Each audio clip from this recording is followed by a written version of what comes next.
This, my friends, is Grillen and Chillen. Please enjoy and be inspired. Before we start today's video, I just want to let y'all know the book is out. You can get it on Amazon.com right now. Thank you. I didn't know where you were with yours. You finished it or not? Well, mine's see, it's this movement that I'm creating right now. It's just I want my audience to grow with me. From GED to college degree, how to better control your successes and blessings right now on Amazon.com. Just type in Herb Parsi. Understand like how you can dissect yourself and try to assess yourself on your strengths, weaknesses, and things of that nature. I'm talking about your biological makeup, psychological makeup, and social experience. This book is written for everybody. I speak about it in depth to where the reader can understand what these components of your life mean. And how you can dig into those things, and how you can decipher whether you need help or not.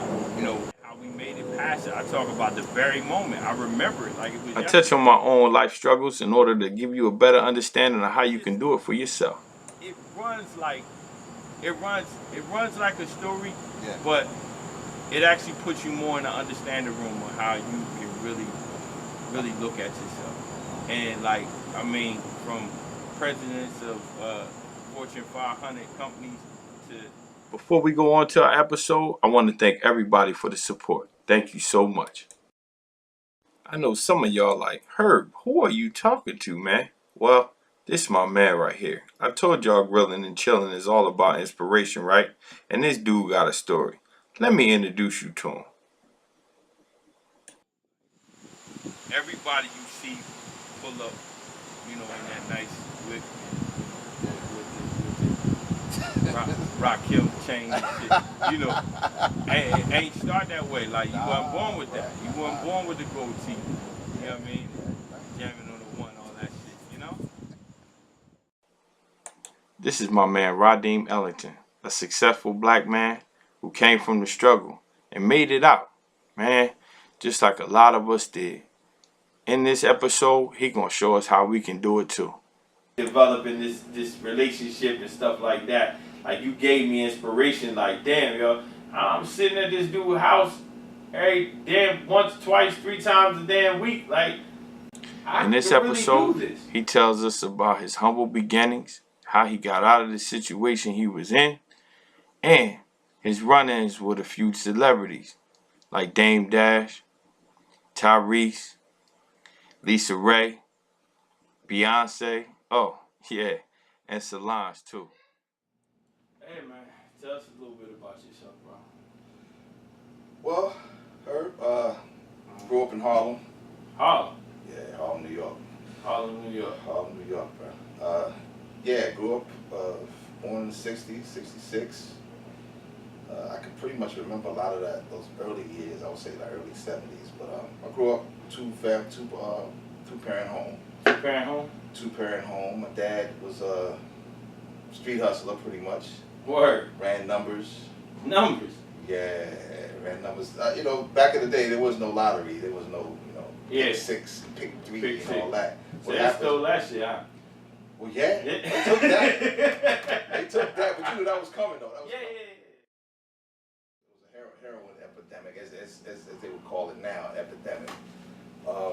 So we grew up in that area, and funny enough, the graduation came from moving out of that slum housing arrangement to the projects. Moved from that point, Dad continued to do his thing to the point where he wasn't really at home anymore. And eventually Mom and Dad split up. Mom wasn't working. Mom was on public assistance. We had welfare. We had food stamps. The whole thing. Sometimes we wouldn't have as much food to eat as we would like to have, but yet we had. Mom made it happen. Yeah. It was nothing for us for me to open up a box of cereal, bruh, and a roach come falling out of the hood. Got to a point where I was a junior in high school. Okay. And that's when maybe like the very beginning of the crack epidemic. Okay. Started peeking its head out there. Okay. And the drugs in Harlem was pretty rampant. The gangs were pretty rampant. Really? Word. Yeah, I was a junior in high school. She said, no, you're gone. And she made this decision in, I would say, within a 24, perhaps a 48-hour period, you're out of here. Wow. She took me down to the bus station down on 42nd Street, down Times Square, put me on the bus. I was gone from that point. Well, I mean, when I was about to graduate high school, I wanted to be a radio DJ. Okay. Come from New York, beginning of the hip hop era. Yeah. I wanted to be a DJ. You wanted to be a DJ. And I kept that mentality. So I said, well, when I graduate high school, I want to do something I love, and I want to be a radio DJ. Okay. So what I did, I spoke to my high school guidance counselor. I told her about it. Mm-hmm.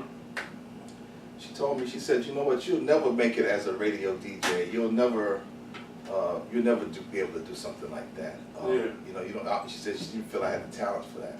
Wow. Yeah. So I was still determined. I registered to go to. There was a broadcasting school in Tennessee. I can't think of the name of it right now. Yeah. But it was going to cost too much money for me to go. So I decided, you know what, I'm just going to do that. And meanwhile, I was going to college at the same time. And I was able to graduate college, a bachelor's degree in broadcast communications.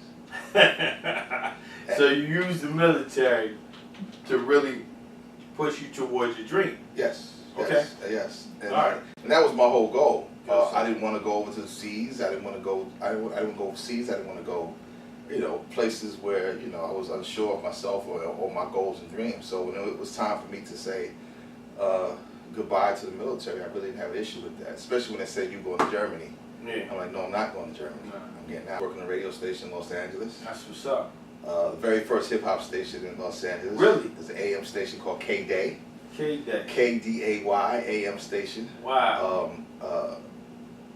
First hip hop in Los Angeles. Los Angeles. Wow. First hip hop station, dedicated hip hop station in Los Angeles. Before that, my DJ name was Rock and Rod. What? Rock and Rod. Rock and Rod. Yeah, Okay. that was what it was. All right, that's what it was. That's what it was. All right. I'm gonna get you on that. My first radio station, my program director, he knows my last name was Ellington. So in Ellington, there's a lot of history with the name Ellington. Most definitely. Duke Ellington. Yeah. It's like a royal name type of thing. So not a popular last name. Uh-huh. And I said, wow. He said, Duke Ellington, huh? He said, well, Duke Ellington was a maestro. He was a teacher of music. So he said, we're going to call you Maestro. That's where it came. That's your name. Your name. I was wondering when it was going to come up. I was like, where the hell and then that's why I started getting a little exhausted with the DJing thing. Yeah. Yeah? Yeah, I wanted to kick it up to another level. I wanted to make more money because as a DJ, your pay is based on your popularity. Okay. You're a popular DJ, you're going to make some money. You're going to make some money. That's right. You're not popular, you're not going to make no money. Okay. So I wanted to do the promotion thing. So I want to be the person who ran the club, hired the DJ, that thing. I wanted to be in control of it. So that's you what wanted to do that.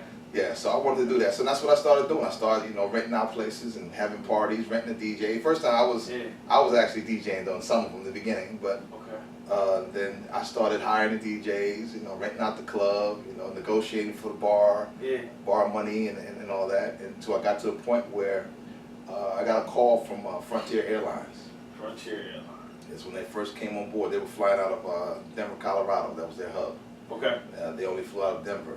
I think at that point they only had maybe 5 or 6 cities they flew to.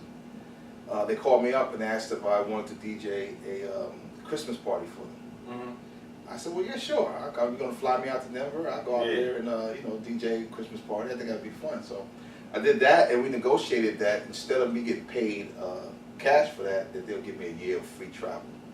Wow. Throughout the continental U.S. Wow. So what that did was opened up some doors for me. Open up the doors for you. Yeah, so I know I want that all around money. Okay. And then I got connected with Tyrese. Tyrese Gibson is a successful R&B singer with several hits and several albums. He also is a successful actor with several films as well. Matter of fact, I can tell you a story about that real quick. Go ahead. There was a time when Tyrese was a young kid. I would say he was about 13, 14 years old. He came to the radio station to see us. We would always hang around the radio station. At this point, I didn't know Tyrese, kid Tyrese. He said, I'm going to interview for the Coca-Cola commercial. Wow. And station director said, you know what? You're not going to go down there because there's going to be too many people down there auditioning for this part, and you're not going to get it. It's going to be a waste of time. Tyrese went down there anyway. And he interviewed for it. I mean, he interviewed for it and he auditioned for it. Wow. The rest is history. You remember that commercial? Yeah. Yeah. Walking on the bus with the headphones. Yeah, with the headphones and that's how it happened? That's how it happened. He went down and auditioned for it and got it. We always knew he could sing, the little kid, but he got it. Other than fellowship, you know, do you have any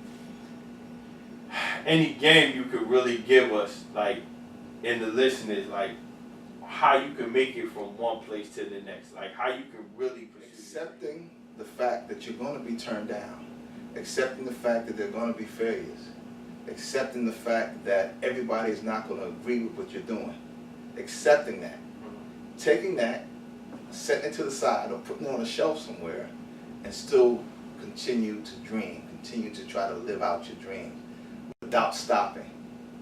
You know, that's something that you have to do. For someone to say no to me really didn't have too much value. Really? No. If you told me no, I'm like, okay, well, that's just how you feel about it. Yeah? Yeah. Now, you know, Grillen and Chillen is all about me getting on the grill. So Radeem said he wanted a T-bone steak. So I whipped it up. Now, he's going to taste the T-bone steak. And he's going to grade my cooking. Alright? Let's see what happens. Yeah, let me take a piece of the steak. Go ahead, bro. Go ahead. Tell me, give me your honest opinion too, man. I'm actually tasting my damn self and give my... No lying, huh? I can't lie to you, huh? Nah, you can't. You can't. You can't. You gotta keep, that's what this thing is all about. Keeping it 100. I'm trying to grow in my skills, man.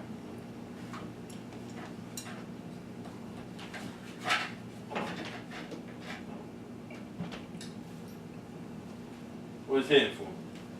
It's good. It's good. Let me tell you something. All right, go ahead. Tell me something. Me personally, Go ahead. You personally? I like my steak temperature at medium well. Okay.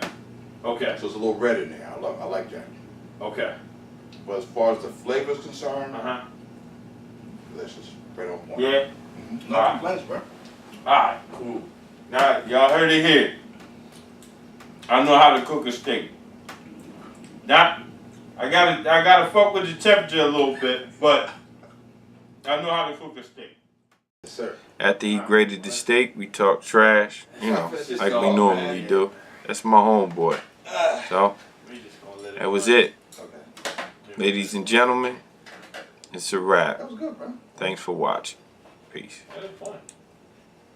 That was the first one. Mm-hmm. Uh-oh. First one.